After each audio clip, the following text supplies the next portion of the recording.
Alors, y a-t-il des formes d'agriculture qui permettraient chez nous de produire moins et mieux, et dans les pays déficitaires, de produire à la fois plus et au moindre coût monétaire? La réponse est catégorique, oui.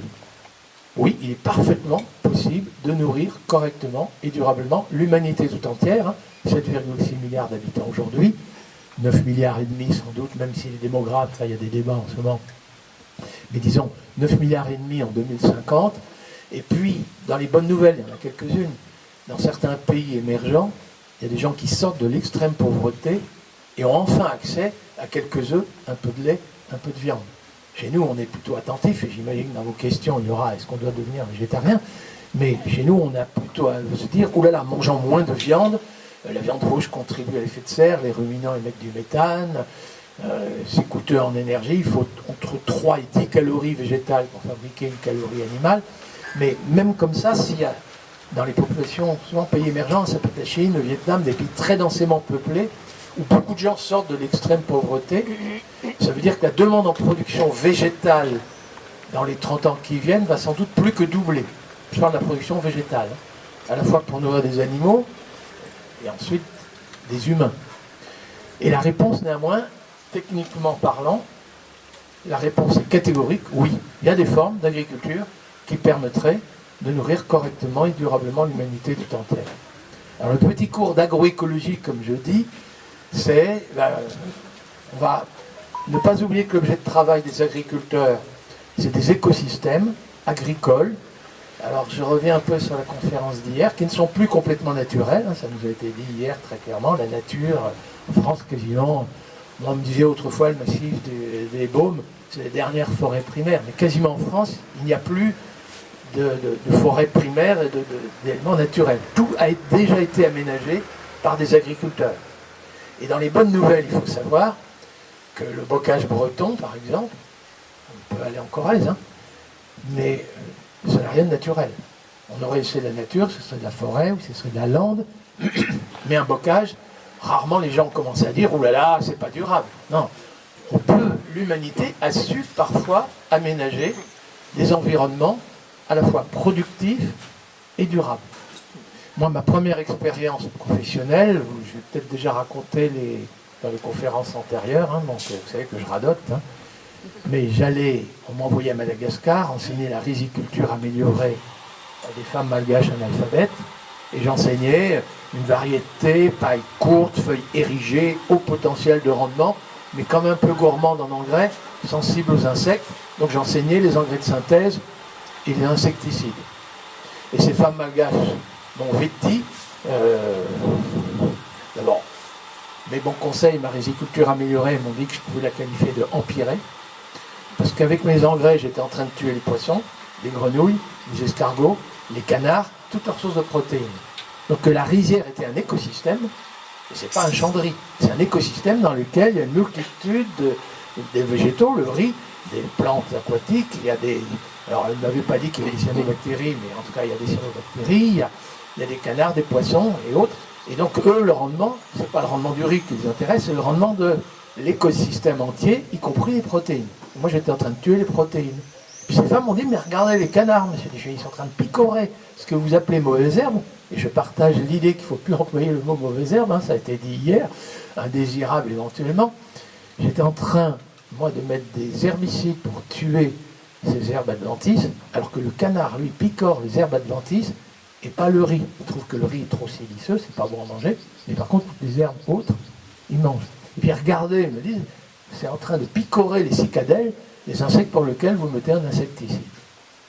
La gifle de ma vie. Elles m'ont enseigné, ces femmes malgaches analphabètes, ce qu'était l'agroécologie, ce qu'était un écosystème agricole, un agroécosystème savant.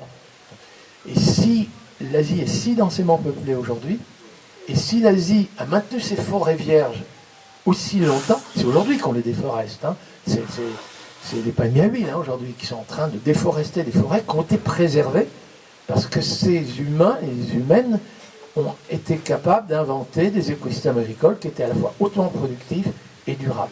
Donc il ne faut pas désespérer. Mais par contre, on a beaucoup d'efforts à faire en France. Alors le petit cours d'agroécologie, c'est l'énergie qu'on trouve dans notre alimentation. Ça nous vient du soleil, c'est la photosynthèse. avec des feuilles vertes, la plante intercepte l'énergie solaire, fabrique de l'énergie alimentaire. Donc, premier principe général, si vous en êtes d'accord, on ferait un usage intensif. Donc, vous voyez que je suis en train d'évoquer une agriculture intensive à l'hectare.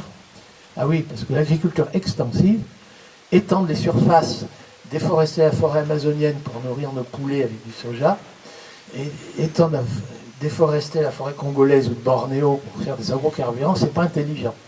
Donc après tout, l'idée qu'il fallait faire intensif, chez nous en valeur ajoutée à l'hectare, intensif à l'hectare, mais en faisant un usage intensif à l'hectare de ce qui coûte rien et renouvelable, moi je trouve que ce ne serait pas idiot. Donc, usage intensif des rayons du soleil. Là, vous l'avez compris, tous les rayons du soleil doivent tomber sur des feuilles vertes, capables de transformer l'énergie solaire en énergie alimentaire. Mais ça veut dire, attention, on n'est pas accoutumé à ça, association de culture. On va semer des lentilles entre les rangées de blé. On va semer des lentilles avec la cameline. On va mettre des pommiers encore dans la prairie. On va embocager. Et tous les rayons du soleil doivent tomber sur une feuille verte. Ceux qui ne tombent pas sur la feuille de blé vont tomber sur la feuille du lentillon. Mais, et alors parfois, y compris, j'ai écouté ce matin France Inter avec la patate douce, mais on peut y compris une plante rampante, une cucurbitacée, une pastèque, un concombre, etc. Les derniers rayons du soleil mal intentionnés, on les récupère quand même. Alors attention, ça va devenir artisanal, c'est moins industriel, cette agriculture, mais donc elle va être intensive en emploi.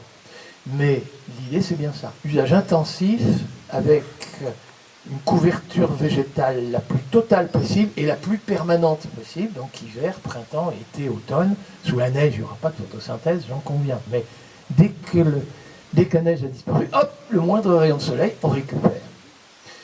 Premier principe. Alors, vous savez que cette énergie, ça s'appelle sucre, amidon, lipides, les huiles qu'on trouve dans notre alimentation, ce sont des hydrates de carbone.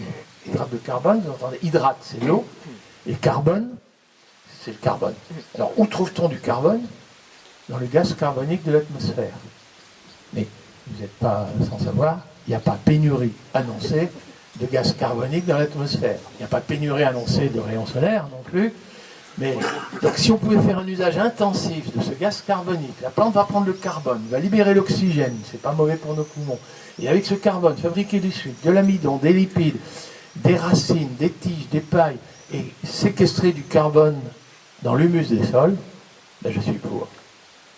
Donc c'est la photosynthèse. Sauf que, voilà, il faut quand même que le gaz carbonique rentre dans la plante.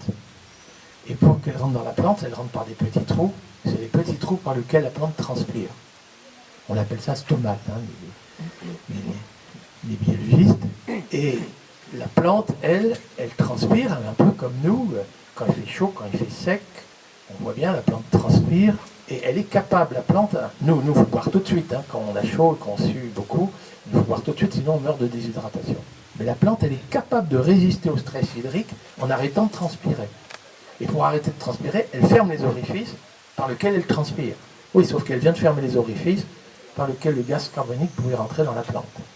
Donc vous voyez qu'il faut allonger la durée de la photosynthèse en emmagasinant l'eau dans le sol pour qu'il y ait de la réserve, pour que même au mois d'août, il y ait encore de la transpiration et de la photosynthèse. Donc il ne faut plus du tout qu'il y ait de l'eau qui ruisselle. Terminé. On va remettre des haies, quand on les a fait disparaître, et la couverture végétale va empêcher l'eau de ruisseler. Il faut que l'eau s'infiltre. Alors là, il faut que le sol soit ameubli, il faut qu'il soit meuble, pour que l'eau s'infiltre et ne ruisselle pas. Et là, j'ai déjà eu une question tout à l'heure sur l'agriculture de conservation, je répondrai à vos questions. Mais moi, on m'avait enseigné le labour. Le labour, ça meubler le sol, l'eau va rentrer. Sauf qu'aujourd'hui, j'enseigne le zéro labour. C'est-à-dire qu'un excès de labour, vous savez qu'on aère un sol, on l'oxygène, et le carbone de l'humus, il est oxydé et retourne à l'état de gaz carbonique. Alors ça, c'est désuet, c'est du passé. Il faut abandonner ça. Et il faut éviter les travaux exagérés du sol, mais on veut quand même que le sol soit meuble. Alors là, on est obligé de faire confiance aux vers de terre, surtout, et aux colamboles, aux cloportes, à la biologie des sols. Mais l'idée, c'est que l'eau puisse s'infiltrer au maximum et être disponible même quand il y a 15 jours de sécheresse, qui est quand même encore de la photosynthèse, de la fabrication de l'énergie alimentaire. Et puis maintenant, on veut que l'eau qui s'est infiltrée, seul le surplus rejoigne la nappe phréatique, mais qui est un maximum retenu à hauteur des racines, ça c'est l'humus. L'humus, c'est beaucoup de carbone, c'est le carbone du gaz carbonique que la plante a intercepté, fabriqué de la paille, des racines, il y a des microbes qui décomposent ça, c'est 50% de carbone l'humus. Mais le microbe qui décompose la paille et les racines pour fabriquer de l'humus a besoin aussi d'un peu d'azote. 5 à 6%. Et là, souvent, c'est bien ça le problème, c'est qu'en fin post-récolte, le sol souvent manque un peu d'azote.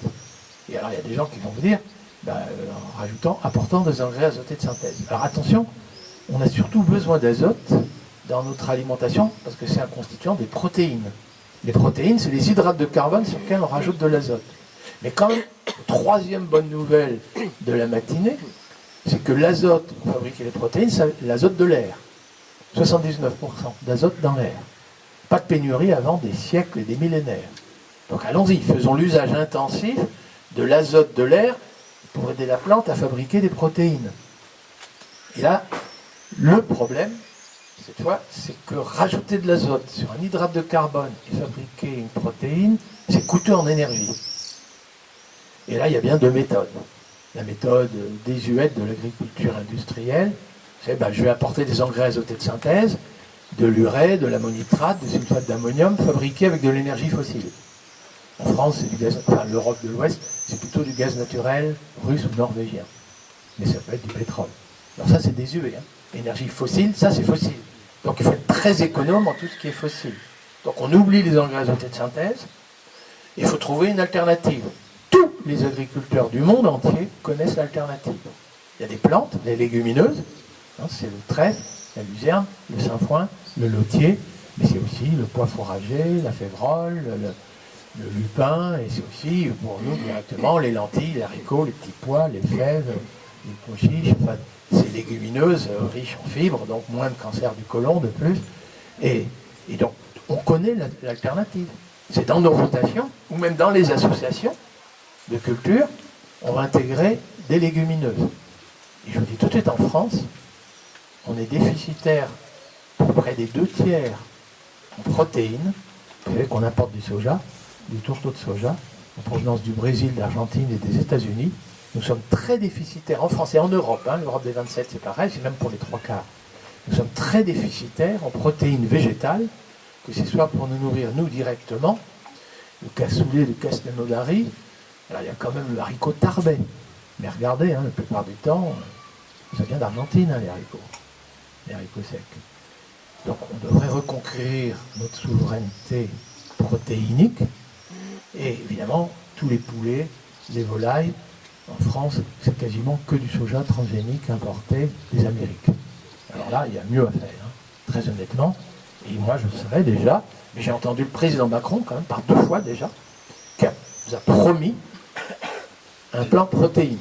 Quelques-uns de vos visages montrent le passage de la parole à l'acte. Je crois que c'est souvent comme ça qu'on parle, s'il vous plaît.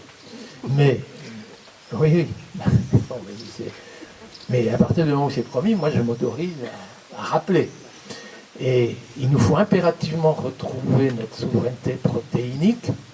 Alors évidemment, il m'arrive dans les conférences de dire oui, en France, on produirait des légumineuses françaises, pour des animaux français, avec de l'azote de l'air français. Voilà, franchouillard. Sauf qu'au Brésil, quand je fais cette provocation, les Brésiliens me disent, vous savez, nous on n'est pas fiers, Brésiliens, de produire du soja pour nourrir vos cochons, vos volailles, vos ruminants. Ils disent qu'on préférait nourrir les Brésiliens. Parce qu'on oublie que dans les pays du Sud, déficitaires où les gens ont faim, c'est des paysanneries qui travaillent à la main, qui ont été concurrencées par nos excédents de céréales, de poudre de lait, de poulet bas de gamme et autres, qui ont été rejoindre les bidonvilles. Et dans les bidonvilles, il n'y a pas d'emploi. Et voilà que des gens sont tellement pauvres qu'ils ne parviennent pas à acheter une nourriture. Je parle pour le Brésil, par exemple, et l'Argentine, c'est pareil. C'est pas que le Brésil et l'Argentine sont déficitaires. C'est que nos cochons sont plus riches que leurs pauvres des bidonvilles. Donc c'est acheté par des usines d'aliments du bétail, et ça ne nourrit pas des Brésiliens qui sont trop pauvres. Et du coup, nous retrouver notre souveraineté protéinique, c'est autoriser les pauvres Brésiliens d'avoir enfin accès à des protéines qui sont produites chez eux. Et pour eux aussi, s'ils arrivent à mettre des légumineuses, fabriquer leurs propres protéines, associer dans les cultures végétales la protéine avec une céréale, ben je ne vous raconte pas, hein, le microbe qui est en train de décomposer la paille de la céréale trouve le carbone. Juste à côté, il trouve la racine de la légumineuse post-récolte riche en azote. Et voilà que le microbe vous fabrique de l'humus sans même qu'on ait à produire du fumier. Et là, désolé, l'anecdote, j'avais déjà sorti les années précédentes. Je suis un ardent défenseur du fumier. Parce que, pour des raisons objectives, hein, j'insiste, rien à voir avec, je serais tombé dedans à la naissance, mais c'est que le fumier, c'est le carbone de la paille et l'azote de l'urine. Donc l'agriculture moderne de demain va devoir impérativement réconcilier agriculture et élevage. Dans le bassin parisien, on va remettre des haies, on va remettre de l'élevage. Et les animaux en Bretagne ne seront plus élevés sur caillebotis, hein, sur le béton. On va leur procurer une lisière avec de la paille, on va fabriquer du fumier, ça retournera dans le sol, et l'azote retiendra. Enfin, on n'est pas sans solution pour fabriquer des protéines. Et les éléments minéraux, puis je vais rester là pour répondre ensuite à vos questions.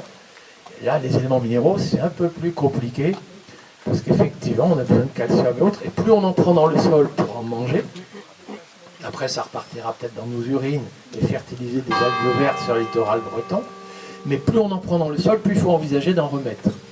Et là, il y a une très mauvaise nouvelle, c'est la pire de la matinée, c'est le phosphate. Autant le calcium, des falaises calcaires à l'échelle mondiale, pas de pénurie. Le potassium, j'entends peu de crainte, mais le phosphate, les mines de phosphate, on nous dit quand même que d'ici 3-4 décennies, ça va manquer. Et là, si ça va manquer, il faut envisager de pouvoir trouver du phosphore éventuellement ailleurs. Alors déjà, ne pas gaspiller le phosphore, ça je dirais, c'est un peu comme l'azote de l'urine. Si on pouvait mettre du fumier, ça ne va pas fertiliser algues vertes, et hop, le fumier va retourner dans le sol. Déjà, économie circulaire de dernier moment, recyclage. Les effluents humains, c'est pas simple, parce que nous aussi on rejette dans nos urines de l'azote, du phosphore et autres.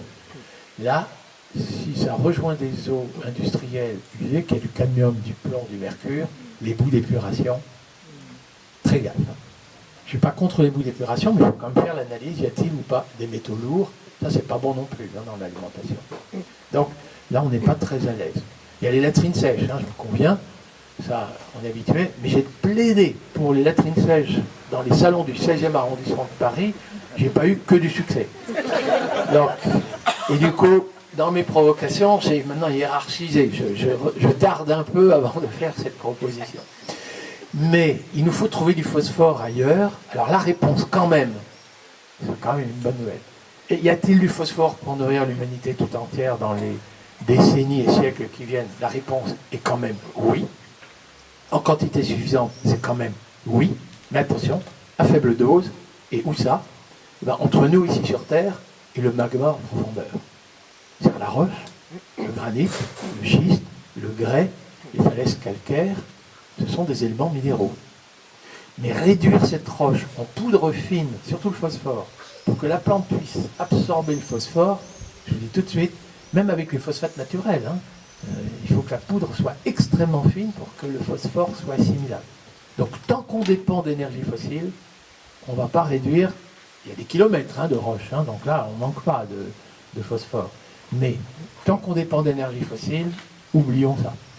Mais par contre, tous les jours, en sous-sol, la roche est altérée. Elle libère ses éléments minéraux. Ce n'est pas accessible à une racine de blé, peut-être même pas accessible à une racine de luzerne. Mais ça peut être accessible à des racines d'arbres.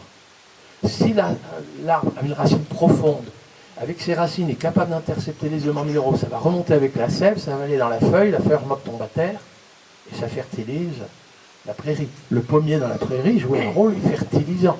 La haie du bocage joue un rôle fertilisant.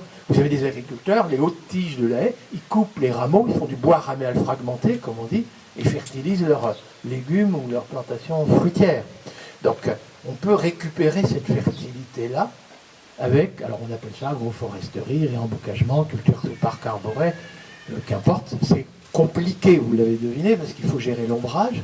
Donc parfois on est obligé de quand même couper les hautes tiges pour qu'elles ne fassent pas trop d'ombrage. Mais justement, on fait du bois raméal fragmenté. Le pommier, le pommier contribue à la fertilisation, mais ce ne sera pas exactement les mêmes herbes. D'ailleurs, c'est sous l'ombrage du pommier et dans les interstices. Ok, c'est un peu difficile à gérer, mais l'agriculture moderne de demain va devoir remettre, y compris dans le bassin parisien, des arbres. Vous, ici, vous êtes plus protégés, on peut vite trouver. Et il y a des arbres fertilisants qui peuvent être des légumineuses. C'est-à-dire que quand une feuille est riche en azote, elle apporte aussi de l'azote, parce que vous avez des arbres qui sont des légumineuses, donc soyez sans crainte.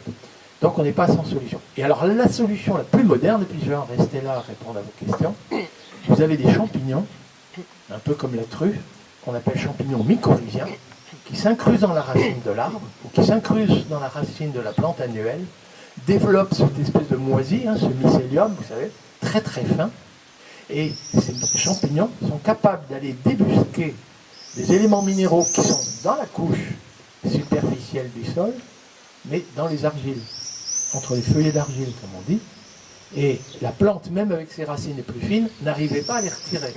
Et bien, le champignon mycorhizien parvient à les extraire et refile ça à la plante dont il a tiré l'énergie. Parce que ces champignons ont utilisé l'énergie de la photosynthèse de la plante. Et du coup, ça revient dans l'arbre, ça revient dans la plante annuelle, et ça fertilise la plante. Et la réponse donc est catégorique. Là, il y a, alors, en réserve, alors parfois, c'est le phosphore de quand le sol s'est constitué, c'était le phosphore de la roche, qui a été altéré à travers les siècles, et s'est retrouvé coincé dans les argiles. Mais parfois, c'est aussi le phosphore que les agriculteurs ont déjà apporté par des engrais, et qui s'est retrouvé coincé dans les argiles. Et bien, on peut le récupérer, et là, je vais vous dire, ça en a pour des décennies, peut-être même des siècles, et peut-être qu'un jour, effectivement, quand on dépendra que d'énergie renouvelable, on pourra faire de la poudre de roche, et il y a du phosphore en quantité, à faible dose, mais en quantité.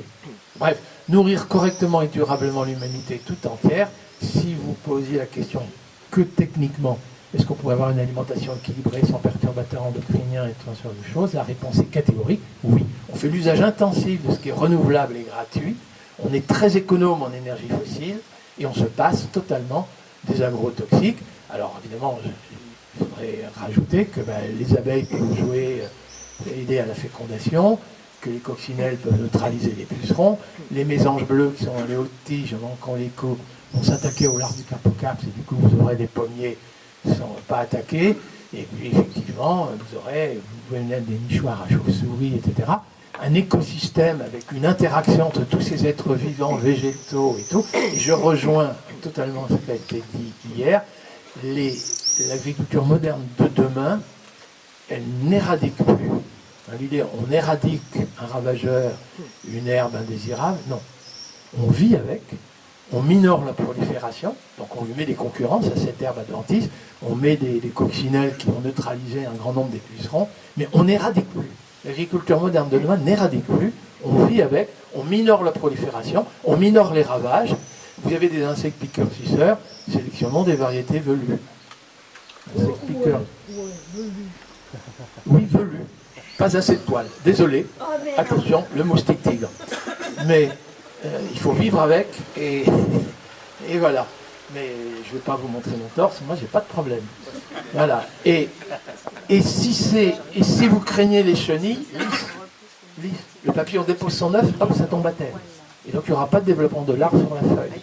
Et maintenant on sait qu'il y a des plantes qui tolèrent, donc on cherche des tolérances plus que des résistances, et on va vivre avec, on tolère la présence du ravageur, on tolère la présence de l'herbe concurrente, mais on en minore les